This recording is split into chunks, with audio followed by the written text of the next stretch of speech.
Mesdames, Messieurs, vous avez bien fait de nous choisir. Vous êtes sur FM Liberté, la première radio de la diaspora africaine, et sur la meilleure voix de la diaspora africaine, Afro Web TV. Moïse Agbeyin, c'est moi et c'est mon nom pour votre émission Avis de la diaspora. Merci de votre fidélité d'écoute. Nous sommes très heureux encore une fois de vous accueillir dans notre émission Avis de la diaspora. Ce numéro de votre émission s'intéressera donc à l'avancée des djihadistes en Afrique et des procès des acteurs donc en Afrique également, où on parlera du cas spécifique du Bénin ou de l'Afrique de l'Ouest également.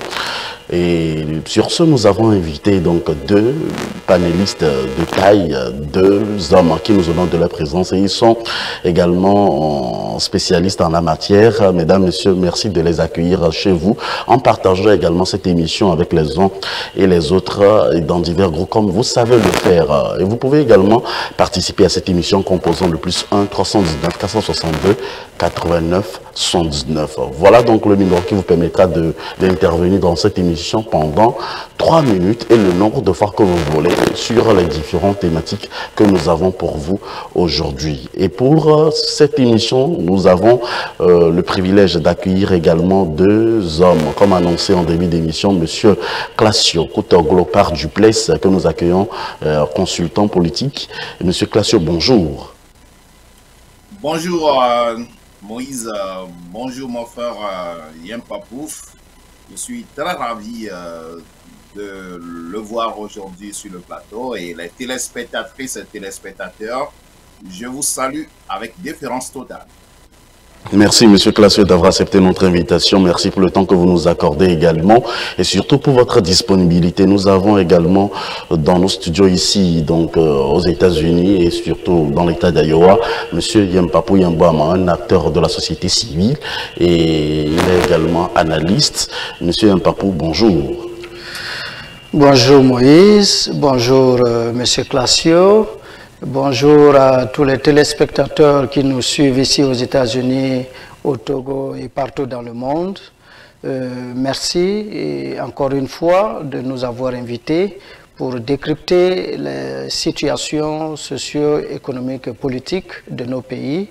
Nous espérons que notre contribution apportera un peu plus de lumière sur les thématiques qui sont listées aujourd'hui. Merci. Merci à vous d'être avec nous pour ce moment que nous allons partager ensemble pour décrypter l'actualité et surtout votre disponibilité.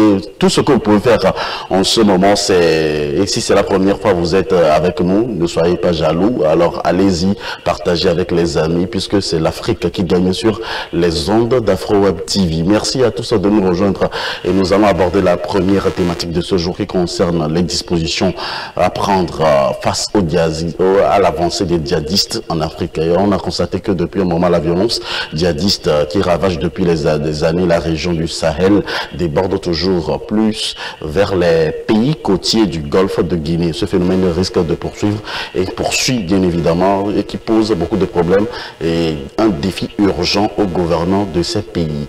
Aujourd'hui, on parle également donc de différents experts qui ont également interrogé et d'autres personnes. On parle de ces pays en Niger, Dakar et Burkina Faso, et on vous parle également du cas du Togo, également le Mali.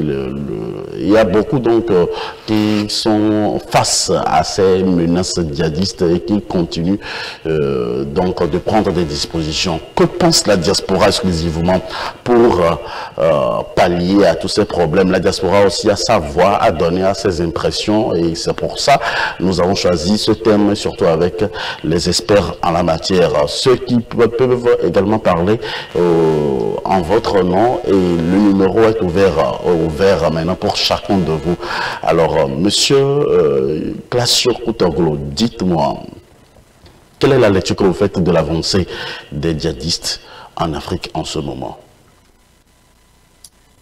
D'abord, il faut dire que c'est un thème très sensible, puisque c'est la vie de tout le continent africain qui est en jeu. Qui parle du continent africain parle certainement de notre avenir, c'est-à-dire l'avenir de toutes celles et tous ceux qui sont au niveau de la diaspora.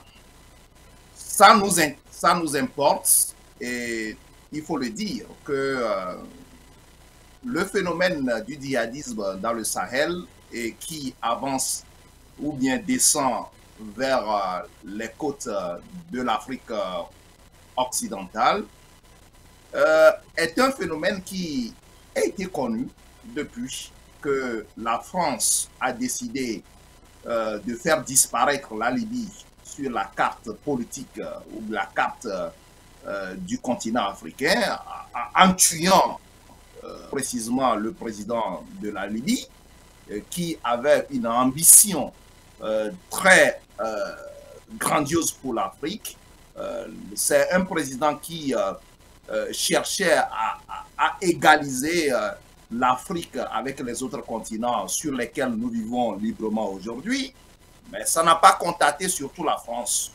Et puis ensuite, après cet incident ou bien cette guerre contre notre père libyen, le président Mouammar Kadhafi, les gens sont énervés d'une part, et d'autre part, il y a aussi certains présidents hypocrites de l'Afrique qui se sont rentrés en prenant cela comme un argument politique. Aujourd'hui, nous sommes dans un imbroglio total en face de ce phénomène qui s'appelle le djihadisme et le terrorisme dans le Sahel. Nous avions l'habitude d'écouter cela au Niger quand on parlait de Boko Haram et autres. Aujourd'hui, c'est tout un imbroglio total. On parle du djihadisme, il n'y a même plus de différence parce qu'il y a même des coopérations qui se font entre les groupes terroristes. Qui les finance? Nous en arriverons beaucoup plus tard, mais il faut dire que c'est un phénomène dangereux qui doit interpeller tout Africain conscient. Et maintenant, comment faire? C'est de ça que nous allons parler aujourd'hui en détail. Qui sont ceux-là qui soutiennent ces terroristes et comment ils se déplacent facilement avec ces armements lourds, ces équipements et tout cela sans être inquiétés. Nous allons en parler, comment il faut faire pour pouvoir bloquer leur chemin. Bon, comment aussi certains chefs d'État utilisent ce réseau pour pouvoir terroriser leur peuple afin de rester longtemps au pouvoir. Nous allons tout parler. Donc, rapidement à votre question afin de laisser la parole à mon confrère. C'est un phénomène très dangereux qui nous inquiète tous et nous sommes fiers d'en parler aujourd'hui dans cette émission. Merci d'avoir planté encore une fois le décor. Le djihadisme poursuit son petit bonhomme de chemin. On regarde encore, on a comme bilan la perte de vies humaines récemment du côté du Bénin. Et alors, monsieur Yempa, pour votre réaction première sur cette avancée du djihadisme en Afrique. Merci beaucoup Moïse. Vous allez certainement sentir que j'ai le visage un peu triste et renfrogné aujourd'hui. C'est parce que la douleur est grande au fait. Et ça n'a pas été facile de me décider d'ailleurs à venir au rendez-vous d'aujourd'hui. Parce que cette question du terrorisme-là, ça commence par trop nous prendre la tête.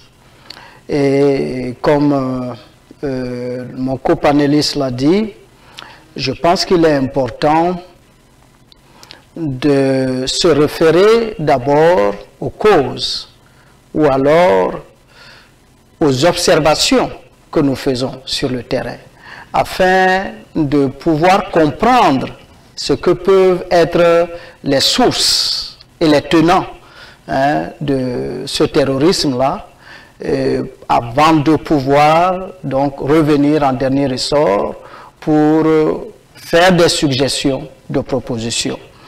Avant donc de commencer, je voudrais vous demander humblement de me permettre de saluer toutes ces populations au Burkina Faso, au Niger, au Tchad, au Cameroun, en Centrafrique et partout ailleurs qui meurent par centaines, par dizaines de milliers sous les balles assassines de ces gens-là que nous continuons à nous poser la question de savoir qui sont ceux qui les arment. Parce que c'est là, effectivement, la vraie question qu'il faut d'abord résoudre en amont. Alors, à partir de ce moment, vous allez constater que un mauvais procès est fait depuis ces derniers temps aux panafricains qui, eux, pensent que l'empire colonial, notamment la France et les États-Unis et leurs alliés, sont les acteurs principaux en réalité dans le financement, dans l'encadrement de ces terroristes. Et donc, des gens font donc un procès, un mauvais procès aux panafricains qui le pensent, et en disant que c'est des gens qui ne veulent pas prendre leurs responsabilités, on veut tout rejeter sur les autres, comme si en Afrique, et voilà, tout ne tombait sur nous que par la faute des autres. Alors, je voudrais ce matin saluer toutes les populations, toutes les synergies qui, dans cette douleur, essayent d'apporter le confort, le réconfort, j'allais dire, à toutes ces populations déplacées internes. Je salue ici aujourd'hui Solidarité Goumanché, qui en ce moment même est en pleine initiative pour récolter des fonds et apporter cela aux déplacés internes du Burkina Faso. Nous demandons donc, nous faisons un appel à l'ensemble donc des populations africaines à se souder les mains autour donc de telles initiatives pour permettre à nos parents qui aujourd'hui ne peuvent même plus se nourrir parce qu'on leur a empêché de cultiver, non plus où dormir parce qu'on a incendié leur maison après avoir abattu les bras valides de leur famille, que ces gens-là puissent quand même pouvoir avoir le minimum vital pour vivre en tant qu'humains. Ceci étant, pour répondre justement à ce mauvais procès qui est fait aux panafricains, je voudrais invoquer quelques faits. Je parle des faits. Et vous êtes sans savoir que le terrorisme est parti, comme mon frère l'a dit, de la déliquescence, de la destruction de l'État de la Jamaïria libyenne.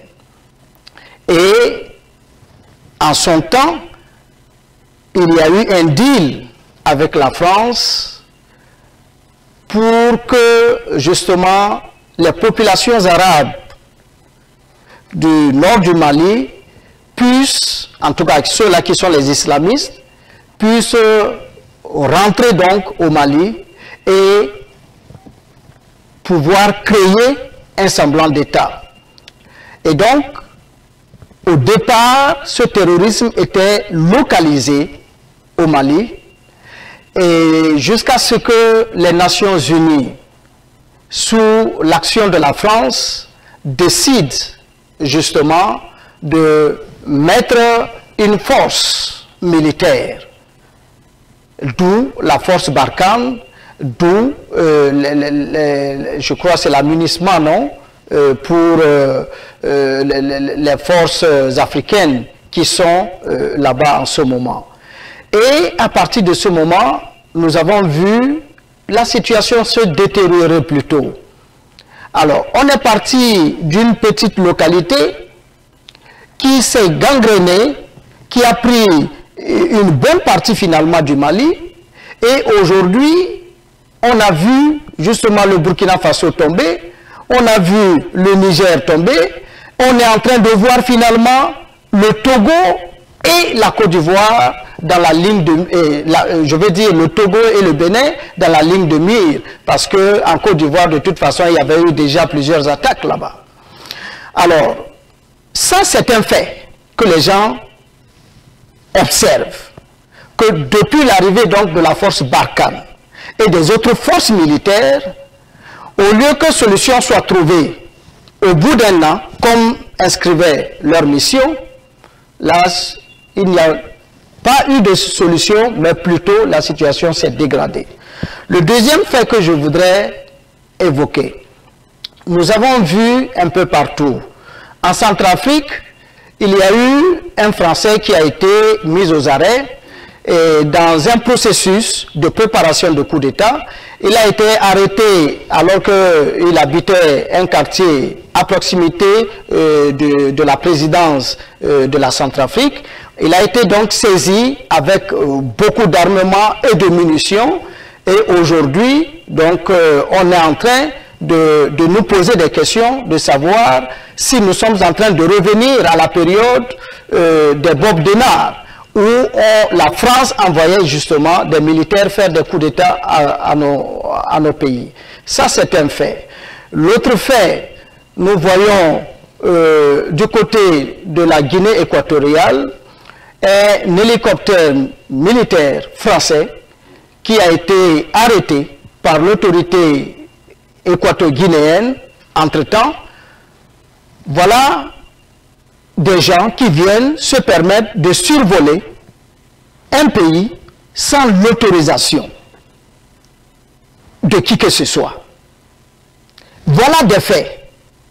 Et ces militaires-là ont été mis aux arrêts, mais la France a encore dû faire la pression pour qu'on libère et les militaires et l'avion. Ensuite, nous avons vu justement de l'autre côté, comment on appelle ça, au Cameroun, des populations qui parfois meurent sous les balles assassines des populations, mais on voit les médias étrangers qui, au lieu, par exemple, de pointer le doigt sur ces assassinats inutiles, on passe le temps à trouver des failles dans le fait que l'armée a commis telle bévue et telle autre bévue, etc., etc. Nous avons vu au Niger, la dernière fois, l'armée française tirer sur des foules, provoquant 3 morts. Ça, ce sont des faits. Nous avons vu au Burkina Faso, à un certain moment donné, l'armée prendre ses responsabilités. Le chef d'état-major qui a signé une déclaration pour interdire le survol des positions militaires burkinabées par la France. Parce qu'ils avaient constaté qu'à chaque fois qu'il y avait survol de leur position, ils s'en étaient suivis justement d'attaques djihadistes. Donc, les exemples, on ne peut pas en finir. J'ai voulu relater ces quelques faits-là pour faire comprendre aux uns aux autres que lorsque nous accusons la France, lorsque nous accusons l'impérialisme, nous ne faisons pas que les accuser pour accuser. C'est par rapport à des faits. Le mouvement en Sardine, qui est un mouvement terroriste, à partir duquel le Mali a été embastillé, est un mouvement que eux-mêmes, les Français, ont révélé être financé par le Qatar.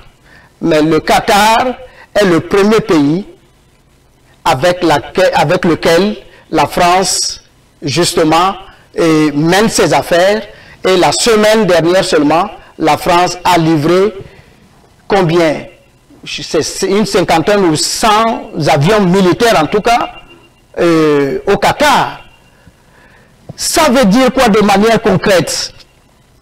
Voilà des gens qui disent qu'ils combattent le terrorisme, mais qui quand même vendent l'armement à ces gens-là qui financent le terrorisme. Et dernier élément pour chuter là, la France nous invoque chaque fois le fait qu'elle a abattu, qu'elle a neutralisé des chefs djihadistes. On dit qu'on a tué le numéro 1, le numéro 2, le numéro 3 de tel mouvement au Mali, etc.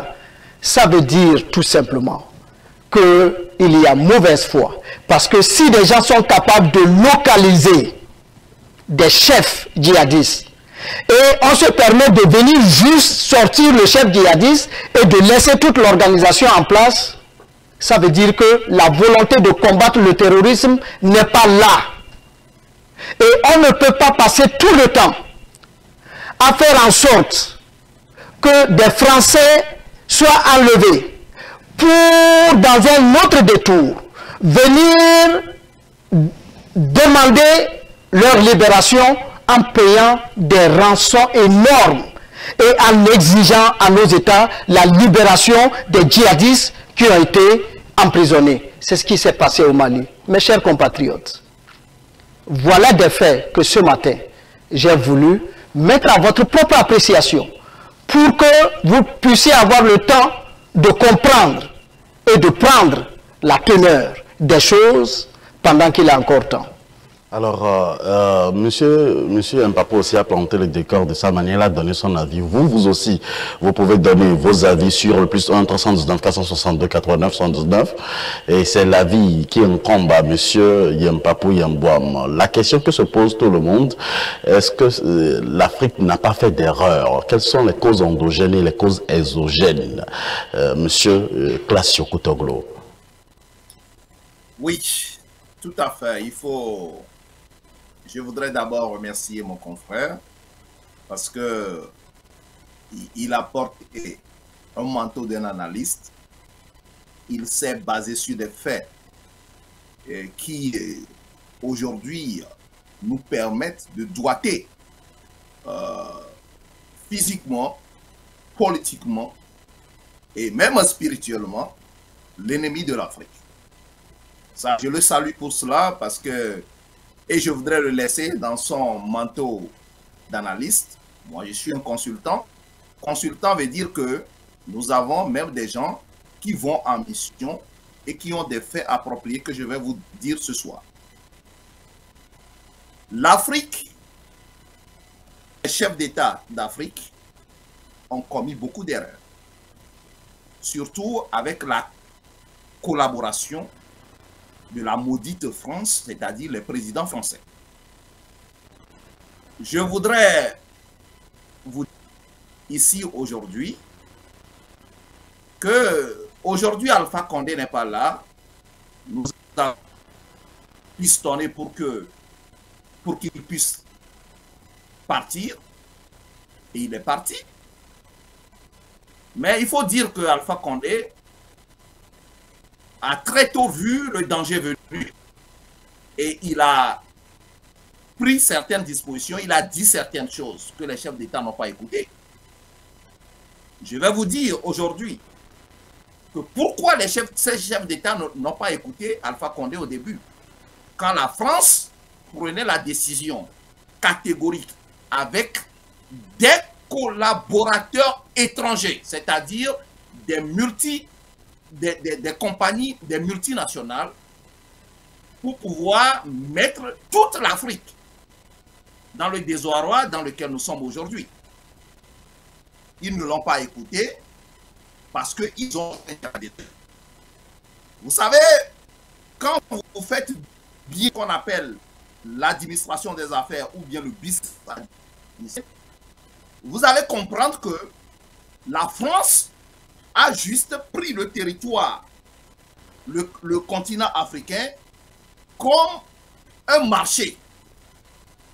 Et il faut des partenaires crédibles sur le terrain pour pouvoir faire vendre des choses. Et ces choses, ce sont les armements, c'est la drogue, et puis ensuite d'autres éléments que nous pouvons beaucoup plus vous dire.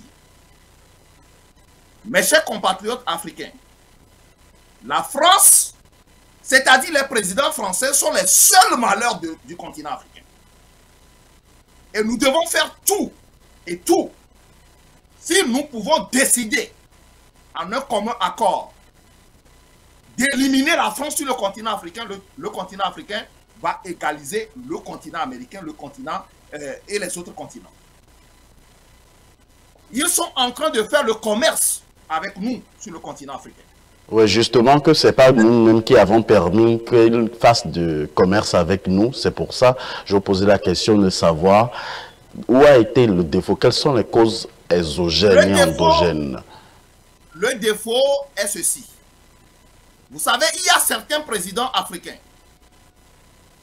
qui n'ont pas ce qu'on appelle la légitimité dans leur pays. Surtout quand vous parlez des pays francophones, les pays sur lesquels la France a les mêmes mises et que ces présidents n'ont pas la légitimité, la France passe par ces présidents-là pour pouvoir faire certaines choses sur le continent africain. Quand Alpha Condé, vous savez bien que la Guinée est un pays particulier, avait vu le danger, Alpha Condé est un ami de Muammar Kadhafi. Et Muammar Kadhafi lui disait certaines choses en secret. Quand il a vu, il a fait sortir le secret. Mais ces présidents sur lesquels la France a les mêmes mises et qui cherchent à rester longtemps au pouvoir ont rapidement fait disparaître les pistes de ce que la France veut faire en Afrique. Je parle du président burkinabé qui a été aidé à partir par Zida tout récemment et le peuple burkinabé. Vous imaginez qu'un djihadiste est blessé dans le désert, nous le disions depuis très longtemps, un président, un chef d'État peut dépêcher un hélicoptère pour aller chercher le chef des djihadistes, venir le soigner et dépêcher encore un autre hélicoptère pour l'amener à son domicile dans le désert. Mon confrère vient de parler de Qatar. Il y a des chefs d'État de l'Afrique de l'Ouest ou bien de l'Afrique qui visitent nuit et jour ce président. Là où la France passe en envoyant des pick-up, en envoyant des armements, et aujourd'hui ça passe même par nos ports de la sous-région pour les djihadistes. Ce qui veut dire tout simplement que, mon frère, je voudrais dire que nous sommes, c'est-à-dire quand je parle de nous sommes, c'est-à-dire il y a certains de nos chefs d'État de l'Afrique qui font partie de business de la France. Ils sont les PDG des entreprises djihadistes en Afrique. Et vous les connaissez très bien. Ce sont ces présidents qui cherchent à rester à vie au pouvoir. Ils savent bien que il y a des éléments plausibles aujourd'hui que les gens ont prouvés contre eux et ils ne veulent pas quitter le pouvoir. Ils veulent mourir au pouvoir. Ils veulent conduire les peuples à vivre longtemps au pouvoir et puis ensuite mourir un jour et puis ensuite c'est fini. Quand l'un d'entre eux échoue, il y a l'autre qui lui tend la main et lui donne la nationalité. Vous connaissez bien de quoi je parle. Le président Ouattara est dedans. Et dit bien, sauve les djihadistes et bien sauve aussi les présidents djihadistes du Burkina Faso et donne leur la nationalité pour qu'on ne puisse pas juger la personne. Au Togo, vous connaissez le club, ils sont là-dedans. Alors, ce sont les présidents africains, certains africains, qui ont accepté le djihadisme comme un outil politique contre les peuples intimidés, terrorisés, pour pouvoir diriger aussi longtemps que possible. Nous, à notre bureau, nous avons envoyé, je ne voudrais pas dire que je fais partie des groupes au Sahel.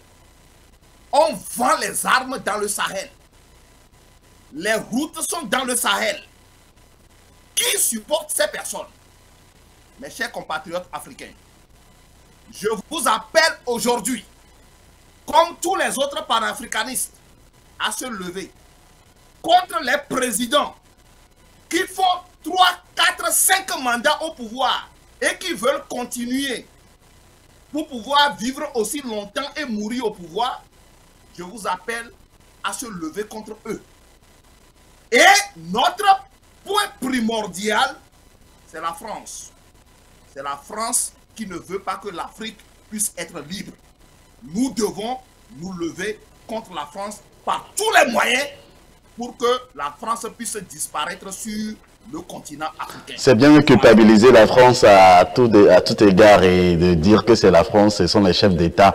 Mais aujourd'hui, il y a une nouvelle génération. On a l'impression que le départ de certains présidents comme Kadhafi, comme d'autres présidents qu'on connaît également sur le plan africain, a causé des... Kadhafi n'était pas parti, on a tué Kadhafi. Je ne dis pas que Kadhafi, écoutez-moi encore une seconde, je ne disais pas que le président Kadhafi faisait partie. Je disais que le départ de certains présidents africains a causé un peu de faille pour l'avancée des djihadistes en Afrique aujourd'hui. On a l'impression que nos présidents aussi sont en accord avec les djihadistes, alors que jusque-là, on n'a pas de preuves palpables, monsieur Yampapou Yamboua. Mais depuis quelques années, à intervalles réguliers, des attaques attribuées aux djihadistes frappent des pays situés hors du cœur du combat mené au Sahel. Qu'est-ce qui mène ce risque que nous avons aujourd'hui, monsieur Yampapou Yamboua? Oui, vous savez, c'est des questions un peu très complexes et il faut parfois les analyser avec beaucoup de froideur. Parce que quand on ne sait pas mettre la froideur qu'il faut, ça peut malheureusement alimenter ce sentiment-là de division sur lequel, effectivement, la France a toujours surfé, surfe et surfera toujours pour continuer de faire ce qu'elle a envie de faire en Afrique. Pour ce qui concerne la responsabilisation, ou bien j'allais dire la responsabilité de nos chefs d'État africains.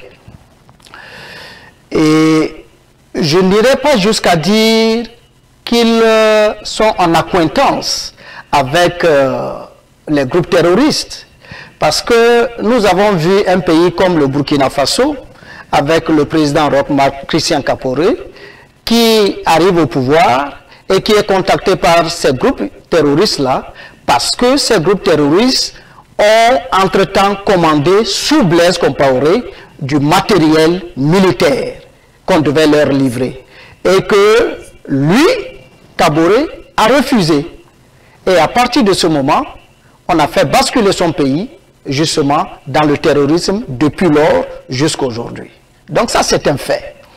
De l'autre côté, quand j'analyse dans mon pays, au Togo, les efforts qui sont faits depuis que le terrorisme est arrivé au Burkina, les efforts qui sont faits pour contenir effectivement l'entrée des terroristes sur le territoire togolais, je crois que c'est des efforts vraiment à saluer. Et il faut saluer la bravoure de nos militaires. Il faut saluer aussi le courage, je crois, du chef de l'État qui, en tout cas, au moins sur cette question-là, a montré qu'il avait pris effectivement de la hauteur, parce que j'ai vu un chef d'État aller en contact avec son armée plusieurs fois, aux côtés de ceux-là qui sont dans les frontières, pour les entretenir sur effectivement les craintes liées au djihadisme et les encourager. Et ceci avant même que les menaces soient devenues vraiment très perceptibles comme aujourd'hui. Et je pense que le Togo est l'un des pays qui, en tout cas, prend cette question-là au sérieux. Bon, maintenant, mon copanaliste dit qu'il y a des connotations politiques à cela. Ça, je ne saurais le savoir. Je n'ai malheureusement pas d'éléments pour étayer cela. Et quand moi, je n'ai pas d'éléments, je n'ai pas de preuves, je n'avance pas.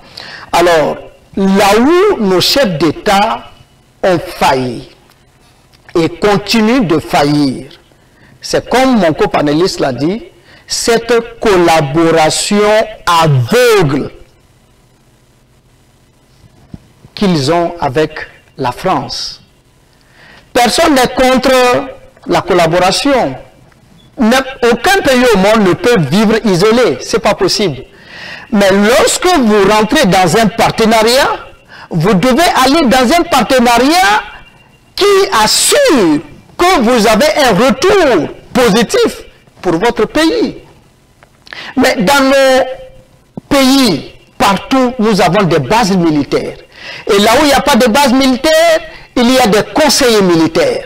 Jusqu'à la présidence, vous allez dans nos pays, dans nos présidences, il y a des conseillers militaires. Dans nos camps, les conseillers militaires, ils sont pleins. Mais quel est le résultat? Pour quel prix? Je voudrais vous rappeler que, justement, au lendemain de la convocation de Macron, à nos présidents qui se sont réunis en France, c'était une convocation. Il l'avait fait de manière impolie, suffisamment hautain pour qu'on puisse parler de convocation. Et en tant qu'Africains, c'est avec beaucoup de douleur que nous avons vu nos présidents se lever pour se rendre à ce rendez-vous-là. Et à ce rendez-vous, ils ont mal fait. Justement parce que quand quelqu'un ne peut pas vous respecter chez vous, on a vu Macron arriver au Burkina, tapoter sur Roch-Marc Christian Kaboré comme s'il était son petit garçon, le traiter de réparateur de clim. Il n'a pas été capable de faire quoi que ce soit. On est venu chez toi, on n'a pas pu te respecter. Tu penses que c'est quand tu vas aller chez lui qu'il va te respecter? Évidemment. Alors qu'en son temps, les populations réclamaient déjà le départ de l'armée française pour mieux nous insulter. Quand ils sont allés là-bas, qu'est-ce que la France a fait? La France a augmenté le nombre de contingents militaires français au Sahel. Quel est le résultat aujourd'hui? C'est là toute la question. Quel est le résultat aujourd'hui? Alors, monsieur Yampapou Yamba, voulez-vous dire que le Burkina est le maillon faible au Sahel? Je n'ai pas besoin de le dire. Je vais vous expliquer quelque chose peut-être que le citoyen lambda africain ne comprend pas. Vous allez comprendre que la pression est de plus en plus forte sur le Burkina. Quand je parle de la pression, je ne parle pas de la pression populaire d'abord. Je parle de la pression djihadiste. La pression djihadiste est devenue plus forte au Burkina que jamais. Et elle est aujourd'hui plus forte contre le Togo et contre le Bénin. Pourquoi? Parce qu'en réalité, vous allez constater que depuis que le Mali a décidé de prendre ses responsabilités, en nouant une collaboration avec la Russie, on a vu effectivement le djihadisme justement se déplacer. Et vous allez voir que au Mali, il y a de moins en moins de morts qu'il y en avait auparavant. Tous ces gens-là se sont déplacés parce qu'ils savent que avec la France qui a abandonné certains territoires et le Mali a repris les positions, il ne peut plus avoir de renseignements. Il ne peut plus avoir de renseignements qui leur permet d'aller frapper comme il le souhaitait pour retourner en toute quiétude. Donc, ils tentent aujourd'hui de percer les pays là qu'ils pensent être faibles, notamment le Burkina, notamment comment on appelle ça, le Togo, notamment le Bénin. C'est cela qu'il faut comprendre. Et je pense que lorsqu'on va revenir dans les solutions, ça sera une partie justement des solutions qu'il faut évoquer. Il va falloir redéfinir effectivement nos partenaires militaires sur la question du terrorisme en Afrique. Et donc, ceci étant, moi je voudrais à un certain moment donné que nos chefs d'État comprennent que s'ils sont chefs d'État, ils le sont pour leur population et non pour d'autres. Il y a des questions qu'on ne peut pas comprendre. Prenez le financement On va en revenir dans un instant, Monsieur Yampapou Yambouam. Alors, vous parlez tout à l'heure donc du cas du Burkina exclusivement, et aussi, ce n'est pas parce que, par exemple, comme je le disais il y a de cela quelques minutes, on ne voit pas, par exemple, l'ancien président Compaoré au pouvoir, ou soit au pays, qu'on a, par exemple, l'avancée de ces djihadistes-là aujourd'hui. Et aussi, encore, je voudrais vous poser la question à Monsieur Classio, pour savoir si, par exemple, jusque-là, on n'a pas aussi d'attaques djihadistes du côté du Togo. Donc, ce qui veut dire que le Togo... Il y en a eu, ils ont été repoussés. Ça ne veut pas dire qu'il y a... Ce qui veut dire que le Togo fait bien ces choses, et prend bien soin également donc en matière sécuritaire de son pays. Bon, maintenant, quand on revient un peu en arrière aujourd'hui, il y a comme bilan 69 villageois membres de milices d'autodéfense qui ont été tués au Niger dans une attaque près de la frontière du Mali. Monsieur Classioko Toglo, dites-moi votre impression avant qu'on en arrive aux solutions. Mes chers compatriotes, vous savez, comme en leadership, la dictature est un phénomène à combattre sur tous les plans. De même, il y a certains chefs d'État de nos Africains qui sont des hypocrites et qui sont dans des deals profonds avec la France afin de rester longtemps au pouvoir. Mon cher ami, permettez-moi de l'appeler ainsi, puisque c'est un Togolais, j'aime tous les Togolais. Les chefs d'État, il venait de le dire, les chefs d'État doivent être responsables devant le peuple et non pour les autres. Mais quand vous êtes un chef d'État et que vous êtes mal élu, vous n'avez pas la légitimité. C'est-à-dire que vous n'avez pas le pouvoir du peuple pour pouvoir exercer. Vous êtes obligé de tomber dans un autre circuit administratif de la France. Vous venez de, mon copanéliste vient de lister certaines choses. Moi, je ne fais que nuancer ses propos pour pouvoir répondre à votre question. La France envoie des conseillers militaires jusqu'au niveau de la présidence dans nos camps militaires en Afrique. Et puis ensuite, même des gardes-corps français pour nos chefs d'État. Mesdames, Mesdemoiselles et Messieurs, dites-moi ce que cette même France peut instruire à ses conseillers de faire dans un autre pays et de ne pas faire au Togo. Juste la question est simple. Je ne voudrais pas appeler mon ami Fort pour dire que loin de ces présidents qui supportent le djihadisme en Afrique occidentale. Mais quand vous avez des relations intrinsèques, inexplicables, et vous restez au pouvoir contre le peuple sans légitimité, et que vous avez des conseillers qui sont dans vos présidences, dans vos institutions, dans vos camps militaires, et que les djihadistes ne vous attaquent jamais, on nous parle des scénarios, c'est-à-dire nous appelons ça en administration des simulations. Personne ne peut me dire sur ce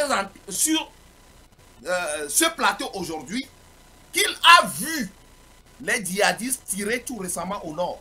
Personne ne peut me le dire. On nous a fait relater l'histoire. Il n'y a pas de vidéos, il n'y a rien sur ça. Vous vous levez le matin, on vous dit que les djihadistes ont tenté de prendre un cas au nord.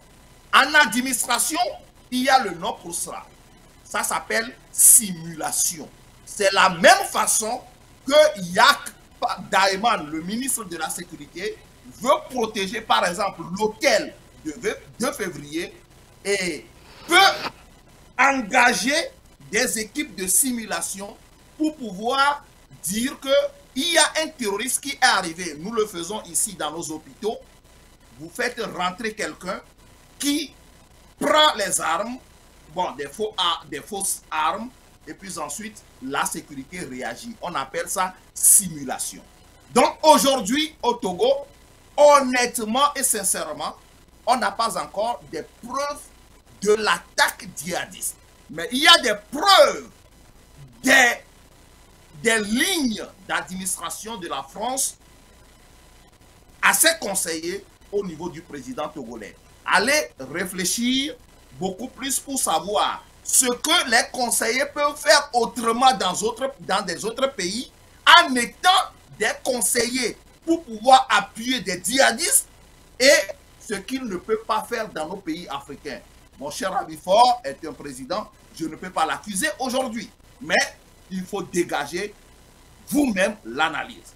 Ce qui veut dire que les chefs d'État sont en collaboration étroite avec la France pour détruire l'Afrique. Ils détruisent l'Afrique pourquoi? Parce que la France n'a pas des richesses. Nous avons des richesses en Afrique et que c'est le troc qui se passe aujourd'hui sur le continent africain. Les djihadistes, les terroristes prennent de l'argent, prennent matériel auprès de nos chefs d'État.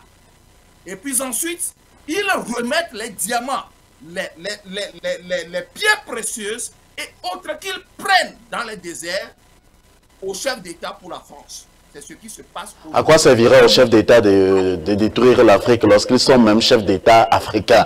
Je vais revenir également en arrière pour trouver rapidement des solutions puisque le temps est contre nous. On a encore d'autres thématiques, d'autres aspects du thème qu'on doit aborder. Et tout à l'heure, vous parlez du financement. Qui sont derrière et qui finance selon vous les djihadistes aujourd'hui? Parce qu'on a l'impression que tous les analystes sur toutes les antennes disent que c'est la France qui finance les djihadistes, monsieur Mpapouyo Boama. Non, vous savez, moi, ce n'était même pas ce type de financement que j'ai voulu évoquer. Pour moi, c'est une situation suffisamment claire, et même si on n'a pas une institution claire à doiter, tout le monde sait que l'Afrique ne fabrique pas d'armes, ça c'est la première des bases, et que ces djihadistes-là luttent avec des armes de plus en plus sophistiquées. Ça, c'est un fait qui montre que les armes viennent de quelque part. L'autre fait, c'est que la France, les États-Unis savent les pays qui financent la survie du terrorisme, mais les États-Unis, la France sont les premiers partenaires de ces États-là qui financent matériellement, financièrement le terrorisme. Ça, c'est des faits. Mais le financement dont je voulais parler, c'est ce financement-là qui provient, par exemple, des Nations Unies, dans le cadre de la lutte contre le terrorisme. Et si on en parlait un tout petit peu. Souvenez-vous que lors de la conférence de presse que Mamadou Tandja et Idriss Déby et puis le président congolais ont tenu, justement en marge du sommet de Pau, Idriss Déby a été suffisamment clair. Il a dit, ce n'est pas la France qui a mis le G5 Sahel. C'est notre initiative personnelle. Et comme d'habitude, comme c'est la France qui représente les États africains, la France s'est levée à aller aux États-Unis pour plaider, pour qu'on puisse appuyer justement ces gens-là, du G5 Sahel. Et qu'est-ce qui s'est passé? Pendant que les pays du G5 Sahel, à travers Idriss Déby, demandaient qu'on leur fournisse directement le matériel militaire, le financement qu'il faut, la France, par ce détour-là, prend tout ce financement-là et arme ses propres soldats qu'il envoie au Sahel. Voilà le paradoxe qui, dans un crime on pose toujours la question de savoir à qui profite le crime. C'est de ça qu'il s'agit. Et dans cette histoire, on voit que l'achat de l'armement militaire revient à la France. L'argent que les Nations Unies apportent dans le combat contre le terrorisme, c'est la France qui s'en saisit et qui utilise ça pour payer ses militaires. Et finalement, le jour où la France devait quitter le Mali, les positions qu'elle a abandonnées, elle est partie avec armes et bagages. On a vu les convois qu'ils ont faits. Ils ont attaché les chars et tout ce qu'ils avaient là-bas. Alors que ça a été acheté au nom de la lutte contre le terrorisme. Ça devrait revenir à qui? Au Mali. Est-ce que vous avez vu la France laisser même une seule munition en quittant ses positions? Non. Donc c'est de ça qu'il s'agit. Il faut que les gens comprennent que la France profite de nos situations pour gérer ses propres problèmes, pour ne plus avoir à dépenser de l'argent, pour acheter des avions, pour acheter des chars, pour acheter des lance-roquettes et tout cela pour son armée.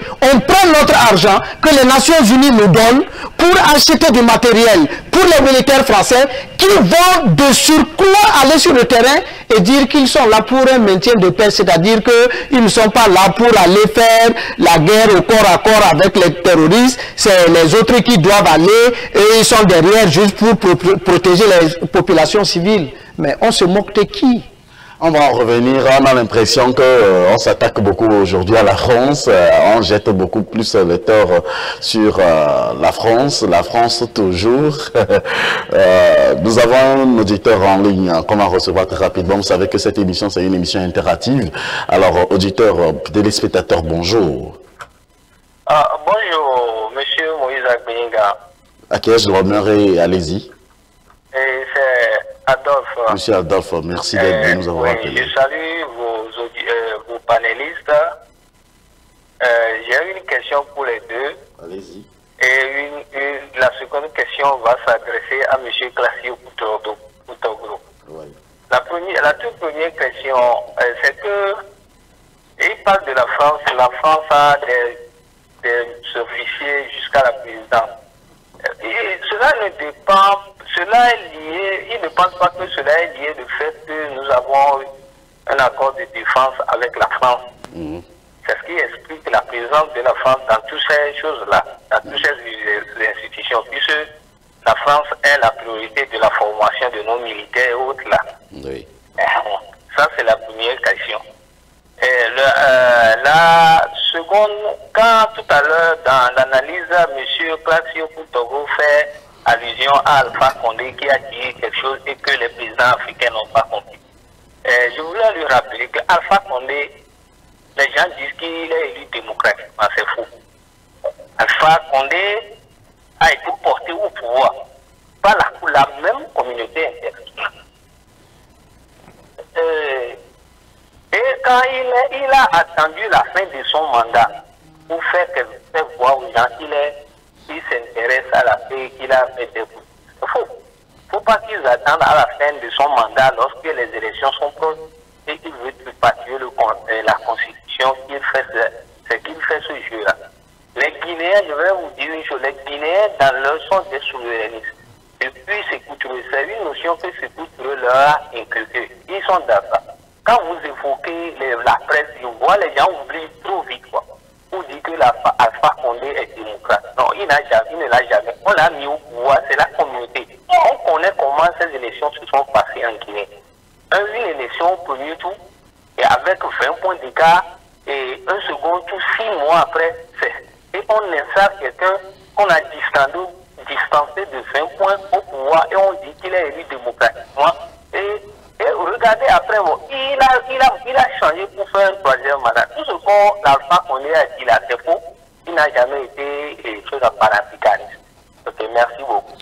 Merci à vous aussi de nous avoir appelé. C'est votre avis que vous venez de donner également sur AfroWeb TV. Et alors, on va redonner 1 minute à chacun de nos analystes pour répondre rapidement aux inquiétudes, aux questions donc de M. Adolphe qui vient de nous appeler. M. Yampapou, voulez-vous répondre à la question d'accord de défense concernant entre la France et les États africains? Je voudrais dire à nos autres Africains que nous comprenions bien ceci, que vous ayez un accord de défense ou pas avec la France, avec l'impérialisme, on s'en fout. Quand on veut vous arracher quelque chose, on vient, on vous attaque jusqu'à chez vous et les gens se donnent les moyens pour ça. Vous avez écouté la ministre des Armées françaises à Dakar, elle dit que la France est en compétition avec les autres au Sahel. De quelle compétition s'agit-il? Ce n'est pas une compétition pour lutter contre le terrorisme. Elle estime que la France ne quittera pas le Sahel parce que la France a des intérêts. Et pourtant, le Mali a refusé de renouveler les accords militaires. Et pourtant, aujourd'hui, la France est présente au Mali et malgré les multiplications de manifestations au Mali, la France refuse de dégager. Ça, c'est un fait. Maintenant, comme nous l'avons dit, il y a une question de manque de courage politique de la part de nos présidents qui continuent de garder des accords qui n'ont pas de tête ni de queue dans le cadre de l'intérêt de nos pays. Voilà ce qu'il faut comprendre et il va falloir aujourd'hui que les Africains se ravisent par rapport donc à toutes ces thématiques-là pour que chacun puisse intérioriser les défis qui sont nôtres. Chaque Africain doit faire sa part. Merci M. Yampapou pour votre réponse et M. Classio Koutoglo répondait à la question de M. Adolphe par rapport au cas donc de M. Alpha Condé. Je voudrais d'abord saluer l'ami Adolphe qui est fidèle à cette émission. Je n'ai jamais et je ne considérerai jamais Alpha Condé comme un démocrate.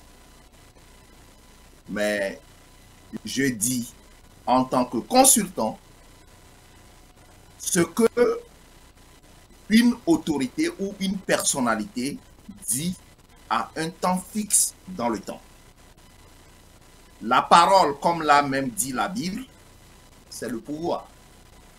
Si je te donne un conseil aujourd'hui, tu me crois, tu le respectes, tu auras le résultat. Et c'est ce que même la Bible dit. Donc, Alpha Condé, à un moment bien précis de cette relation intrinsèque, la France, les présidents dictateurs et les chefs terroristes, Alpha Condé a levé la voix et a dit que quelque chose se passe. Et quand je dis quelque chose, de quoi je parle? Parce que Alpha Condé discutait, bien sûr, avec Muammar Gaddafi. Je vous dis sur ce plateau aujourd'hui que Muammar Gaddafi était en contact avec Alpha Condé jusqu'à ce qu'il est tombé. Donc, c'est pour vous dire que Alpha Condé, son statut politique est différent, mais à un moment bien précis dans l'affaire de la France, le jeu que la France veut jouer sur le continent africain en matière de terrorisme, il était opposé à un moment bien précis, avant que les hypocrites présidents et les alliés de la France qui veulent rester longtemps au pouvoir l'ont convaincu à lui dire que venez avec nous, nous sommes des présidents, nous allons rester longtemps au pouvoir et nous allons t'aider à devenir aussi un président de troisième mandat.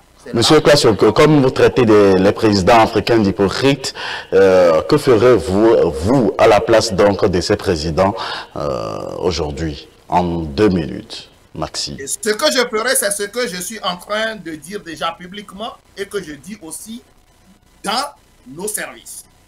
Chasser la France de l'Afrique. La France ne peut rien faire de bon en Afrique. La France veut se baser sur les ressources africaines en semant la zizanie, le désordre, pour pouvoir survivre aussi longtemps. N'importe quel président arrivera à la tête de la France prendra cette ligne politique. Mes chers compatriotes, je vais vous dire quelque chose aujourd'hui que je ne suis pas supposé de dire. À part la Russie, il y a d'autres forces qui vont s'ajouter bientôt pour que nous puissions chasser la France de l'Afrique. Autant que la France appelle de grands cris jusqu'à l'ONU, n'interviendra pas au Sahel.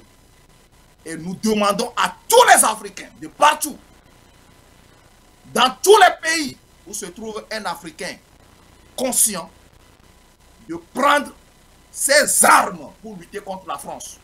C'est là où nous allons retrouver notre liberté. Nous ne sommes pas là pour inciter à la haine. Merci.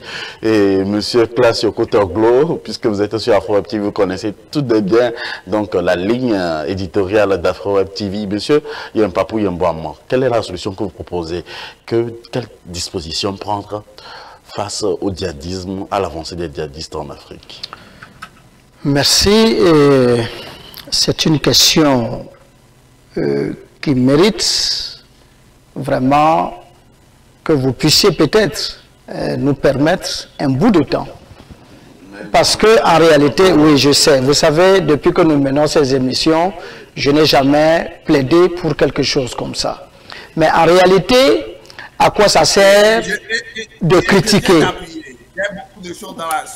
Voilà, à quoi ça sert de critiquer et de ne pas proposer des solutions? Et nos frères souffrent énormément aujourd'hui sur le terrain et nous avons besoin de faire des propositions concrètes. Alors, la première des choses, c'est que nos présidents de la CEDEAO prennent leurs responsabilités. Il faut qu'ils lâchent les baskets au Mali, aux dirigeants maliens. Il faut qu'on cesse de continuer de mettre les bâtons dans les roues des Maliens qui ont décidé de prendre leurs responsabilités. Mon frère Kotoglo, et si à un certain moment donné, je compte sur toi pour venir m'aider à mener un combat, et tu arrives, et je constate que la situation empire, n'ai-je pas le droit, à un certain moment donné, de regarder dans le rétroviseur et de dire que bon, et comme tu es arrivé, au lieu que la situation s'atténue, ça s'aggrave plutôt, je te demande de repartir. Peut-être qu'en repartant, les autres aussi auront pitié de moi, ils vont diminuer un peu la pression. C'est mon droit le plus absolu de te le demander. Je t'ai demandé en toute amitié. D'accord? C'est au nom de notre amitié que je t'ai demandé. Donc il faut que la France cesse de nous marquer dans nos oreilles chaque jour que c'est parce que le président français a demandé, c'est pourquoi elle est là et donc elle ne va plus partir. Ça ne va pas chez elle ou quoi? Et cette petite, je ne sais pas, ministre des armées là, elle vient même jusqu'en Afrique pour tenir un tel langage. Mais vraiment l'Afrique, c'est-à-dire que nos présidents, si je pouvais seulement réveiller quelqu'un comme Sankara. Mais devant Sankara, tu vas venir tenir un tel discours chez lui. Mais tu vas partir dans les minutes qui suivent. Il faut qu'on redevienne des Africains. C'est ce que nous sommes. Si on dit que nous autres comme ça là, on n'a pas de bagage intellectuel, on ne connaît rien. Mais l'Afrique a connu tellement de grands hommes. Les Cheikh Anta Diop, depuis toujours, ont chanté et on continue de chanter depuis leur tombe. Vous n'avez rien compris. quand vous pensez que celui-là qui vous a mis en esclavage, qui vous a colonisé, peut vous aider à vous développer. C'est aussi simple que ça. Quelqu'un qui veut ton bien, qui vient d'abord t'astreindre à l'esclavage. Ensuite, qui te met dans la colonisation.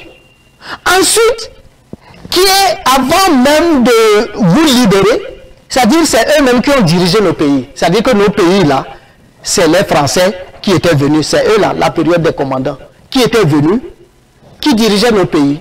C'est eux qui ont pris les dettes chez eux au nom de notre pays, pour qu'aujourd'hui on nous demande de payer. Quand Thomas Sankara se lève et dit, non, cette dette-là ne nous regarde pas, on l'assassine. Et pendant ce temps, jusqu'au XXIe siècle, des présidents pensent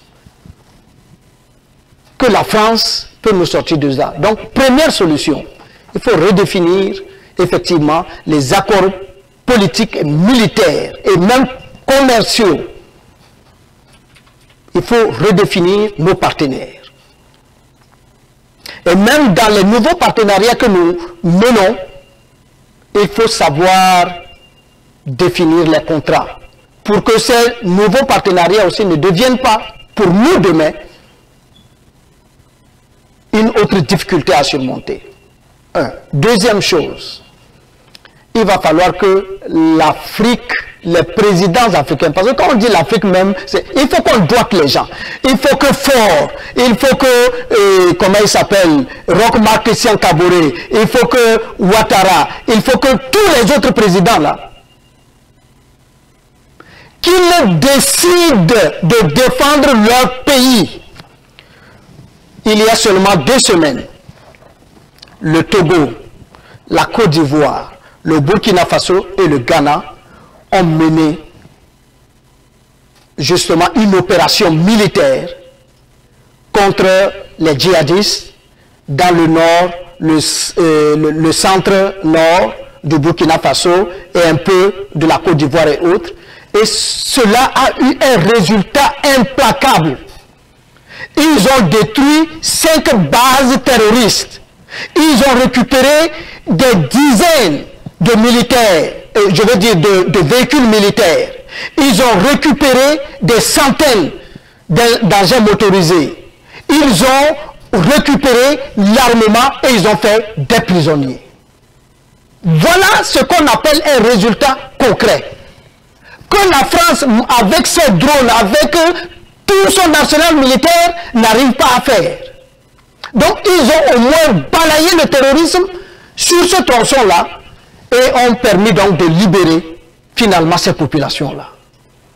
Si vous avez suivi, l'armée togolaise, justement dans son adresse, pour situer par rapport à l'attaque de la dernière fois, juste pour répondre à Koutoglo, qu'effectivement il y a eu bel et bien une attaque, quand les militaires togolais ont repoussé les djihadistes, ils sont re-rentrés au Burkina.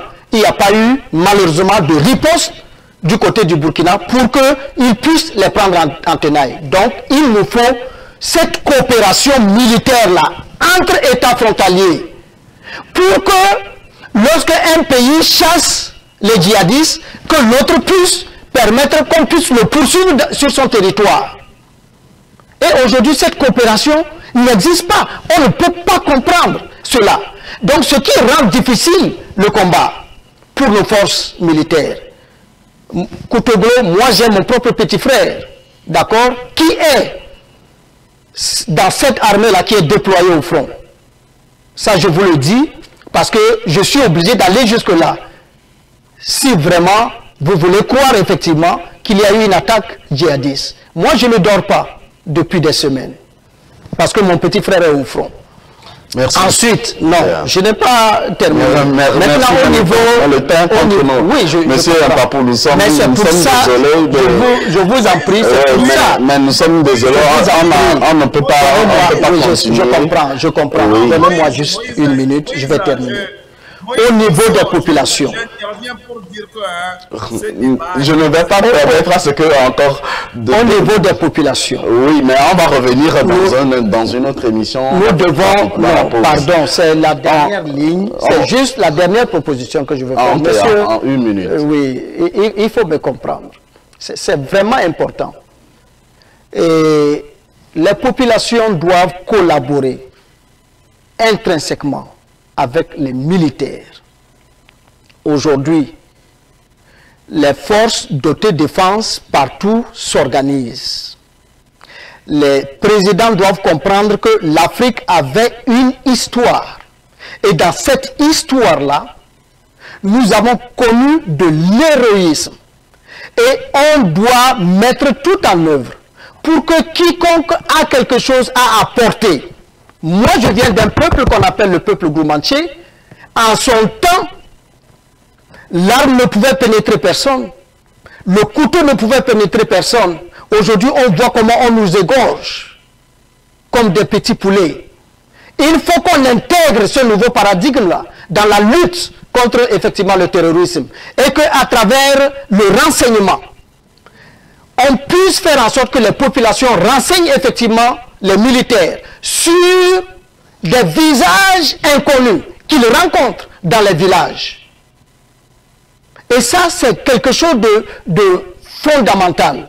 La collaboration avec l'armée pour permettre à l'armée de jouer son plein rôle. Et pour terminer, l'armée et la police et la gendarmerie doivent cesser de se comporter comme si on était dans une guerre habituelle, où on dit que on ne met pas l'armée en jeu parce que le mal est rentré sur le territoire, donc c'est maintenant à la police et à la gendarmerie de jouer le jeu. Alors que ces gens-là sont en nombre important, il va falloir que dans un pays comme au Burkina Faso par exemple, que l'armée, la police, la gendarmerie puissent coaliser ensemble pour avoir une supériorité militaire et numérique sur l'ennemi afin de permettre à nos populations vraiment d'être soulagées parce que c'est des populations qui aujourd'hui n'ont pas où dormir, n'ont pas de quoi manger et ne savent même pas comment se soigner. Merci. Merci, monsieur Yampapou Yamboua. Monsieur Classio. Ok, allez-y en une minute. J'allais vous accuser si vous me laissez passer, puisque Yampapou, aujourd'hui il est très bon, hein, s'il est une femme, je vais dire quelque chose, mais tu sais, je ne peux pas dire cela. Bon, vous savez, Yampapou a parlé déjà de la mutualisation des énergies entre les peuples et l'autorité. Sous-entend une confiance mutuelle pour que nous puissions faire face à ce djihadisme qui relève de l'entreprise française. C'est très important. Je ne voudrais pas, il a bien détaillé et je ne voudrais plus revenir sur ça. Je voudrais, en tant que solution, dire au peuple africain de nous lever tous, puisque je suis dedans, contre la France. Tous les acquis de la France sur nos territoires, nous devons nous lever contre. Ce n'est pas une rébellion contre la France, mais c'est pour que la France se retire. On vous a appelé dans un accord et on vous dit qu'on n'a plus besoin de vous. Est-ce que ça c'est un problème? Non. Je parle les yeux dans les yeux à Macron. S'il refuse, nous avons des réseaux qui travaillent. Il verra les conséquences bientôt. Les dictateurs, les dictateurs, j'ai encore trois points. Les dictateurs, la France, pour intimider le peuple.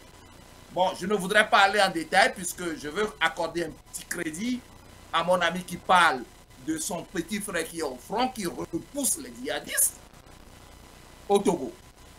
Les présidents dictateurs gourmands qui sont influencés par certains modules de la France pour rester longtemps au pouvoir, je leur demande de sortir de cette hypocrisie pour s'ajouter vraiment à des gens comme Assita, à des gens comme mon président de la Guinée, autres bénéfices pour que nous puissions la France, le développement français dans le Sahel. C'est la diversification des partenaires économiques et militaires qui ont déjà commencé. Laissons la France. La France était sur le continent, ça fait longtemps. On n'a pas trouvé aucun résultat. Il faudrait laisser la France et trouver autre pays pour la diversification et les relations intrinsèques. Ah, je ne voudrais plus vous embêter. Vous pouvez reprendre la parole. Aujourd'hui, les panélistes sont fâchés parce que le thème est très important. Merci de toutes les façons d'avoir accepté cette invitation. Fin de cette première partie de votre émission Avis de la diaspora. On va faire une pause et revenir juste après sur la deuxième thématique de ce jour. Que pensez-vous de l'actualité africaine cette semaine? Chaque semaine, nous vous invitons